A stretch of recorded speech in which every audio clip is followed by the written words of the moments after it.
भगवान का जब तुम आश्रय लोगे तो तुम्हें चिंता नहीं करनी, हर जगह तुम्हारी रक्षा करेंगे। भगवान का आश्रय लोगे तो एक सेकंड में उन्होंने अनंत सृष्टि रच दी, तुम्हारे लिए हर व्यवस्था कर देंगे। भगवान इतने महाबलशाली कि उनके आगे किसी की नहीं चलती, वो हमारे हैं, तो आपको चिंता नहीं करनी। आप जो व्यर्थ चिंतन करते हो ये ठीक बात नहीं है, उसके मन को व्यर्थ चिंतन से हमें बचाना होगा।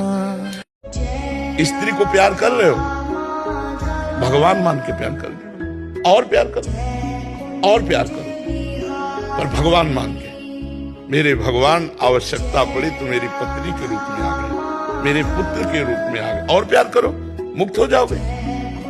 पर ऐसा प्यार करना कोई महाभागवत ही कर सकता है। पत्नी में भगवान को देखना, पुत्र में भगवान को देखना।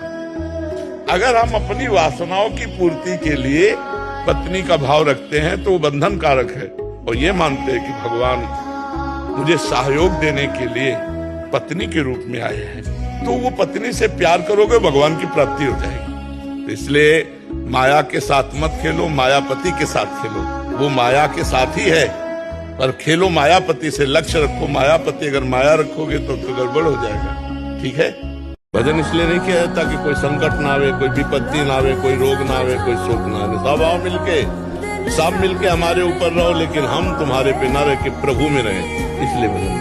और जहाँ प्रभु में मन है ना, चित्त है ना, हर समय आनंदित रहता है। हर समय कोई अपमान करे, कोई मान करे, कोई दुख आवे, कोई सुख आवे, इसी को से तो लड़ना हमारे साथ होता है। क्या भरोसा है इस जिंदगी का, साथ देती नहीं है किसी का।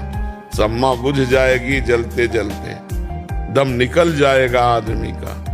हम मृत्यु लोक में है, इसमें संकोच की बात नहीं कि मरने की बात, हम कभी भी मर सकते हैं। भरोसा नहीं हमारी श्वासों का।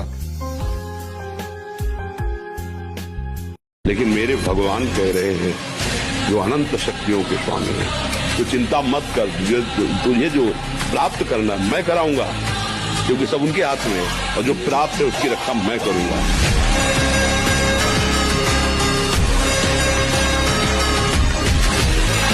हाँ, प्रभु के लिए रोना आने लगा तो प्रभु रोना बर्दाश्त नहीं करते, ये बात समझ लो। सब सह सकते हैं, लेकिन भक्त के आंसू को प्रभु नहीं सह सकते, ऋणी हो जाते हैं।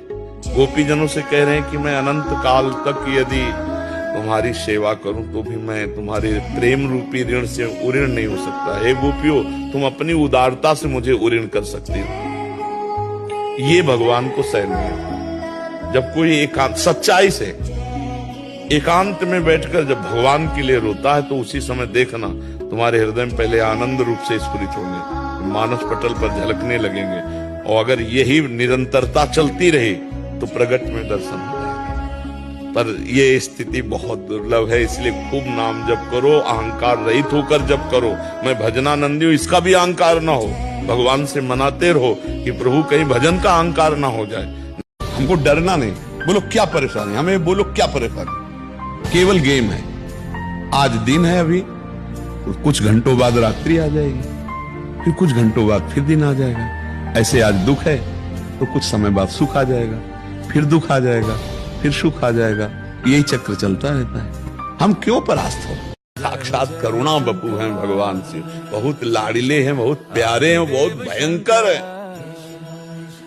हंसी हंसी में एक बार मैया पार्वती जी ने ऐसे नेत्र बंद कर दिए तो तीसरा खुल गया, पूरे हिमालय में आग लग गई। तो एकदम उन्होंने कहा मजाक भी बहुत संभल के, बहुत भयंकर देवता भी है और बहुत करुणा में है, और इतने सीधे हैं कि उनको भोले बाबा कहते हैं।